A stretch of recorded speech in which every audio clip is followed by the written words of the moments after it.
শামিমা আঞ্জুম আফিফা আপনি আইডি থেকে লিখেছেন, যারা বাচ্চা নিতে চায় না, ক্যারিয়ার গঠনের জন্য বাচ্চা অনেক পরে নিতে চায়, তাদের কি কোনো শাস্তি হবে? মৌলিকভাবে যদি তথাকথিত ক্যারিয়ার গঠন করা যায়, এখন বাচ্চা নিলে আমরা পড়াশোনা করতে পারবো না, কাজ করতে পারবো না, তাহলে সেই জন্য সেই কারণে বাচ্চা নিচ্ছেন না, বিলম্ব করছেন, তাহলে সেটা সরাসরি হারাম হবে না। যদি এরকম চিন্তা থেকে বাচ্চা না নেন যে বাচ্চা হলে এই মুহূর্তে আমি খাওয়াতে পারবো না, উপার্জন কম, তাহলে সেক্ষেত্রে সেটা হারাম, সেক্ষেত্রে সেটা কিন্তু জায়েজ নয়।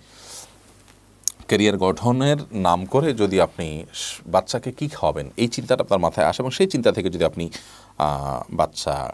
না নেন, তাহলে সেক্ষেত্রে গুনাহ হবে এবং সেই গুনার জন্য আপনাকে অবশ্যই লাগেছে তওবা করতে হবে। আর যদি যেটা বললাম যে ক্যারিয়ার গঠন করা বলতে শুধুই আপনি বাচ্চাকে